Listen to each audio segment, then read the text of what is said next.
Well, there are several breaking coronavirus developments this afternoon. A new emergency order from the Department of Health Services. And Wisconsin will get 47,000 doses of the Johnson & Johnson vaccine. Then they will start arriving next week. UW Health's Chief Quality Officer, Dr. Jeff Pothof, is back with us today. Hi, Dr. Pothof. Good to see you.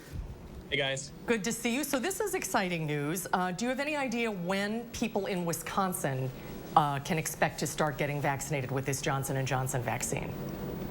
Yeah, I think it'll be the day after it arrives in the state, so that'll be, pretty quickly. And it's just really good news to know that not only do we have the Moderna and Pfizer vaccine available, but now the Johnson & Johnson vaccine. Having those extra doses is certainly something to be happy about.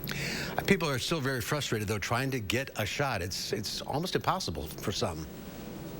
Yeah, we're still in a situation where we have, much more ability to vaccinate than vaccine available. And I know a lot of people are, kind of trying to call around and find where they can get their shot at. I can understand how that could cause some frustration. Well, with the Johnson & Johnson vaccine coming on board, what kind of a game changer do you think that will be? Do we have the infrastructure available to vaccinate a lot more people quickly? I think we do. Early on when we started vaccinating, we built, large infrastructures to vaccinate a lot of people, and then we just didn't get the vaccine doses. And I assume some of those sites have probably tampered down their programs, but I suspect if more vaccine became available, they could quickly ramp that up, and we could vaccinate many more people per day than what's happening right now in the state. New infection numbers are going down in the state and Dane County, and the Dane County Health has sort of eased restrictions. Do you think it's a little early for that? I think we're in this kind of situation where with decreased cases in our area, it becomes less risky to do some of the things that we wouldn't have thought about doing in November. At the same time, it's not a free-for-all. I don't want people to think that we can just go back to normal. So within the bounds of maintaining your distance, 6 feet, wearing your mask, with lower case numbers, it's not crazy to think that we could start doing some of these things in a little bit bigger numbers than we were during the height of the pandemic. Well, the new public health order that goes into effect later this month, as Mark said, eases restrictions and allows for outdoor gatherings of up to 100 people. So what is your best advice for the people that are watching tonight? Does that mean you can have a backyard barbecue with your family and not worry about it if you haven't been vaccinated?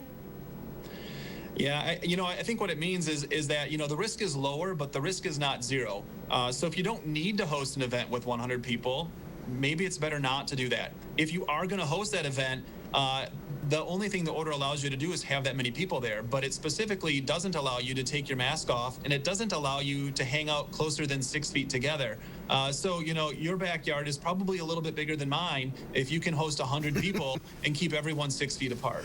How about just a gathering of like 5 or 10 people? Well, that's what I mean. Yeah, is it safe, do you think, to get together with family members? Because a lot of people haven't been doing that yet.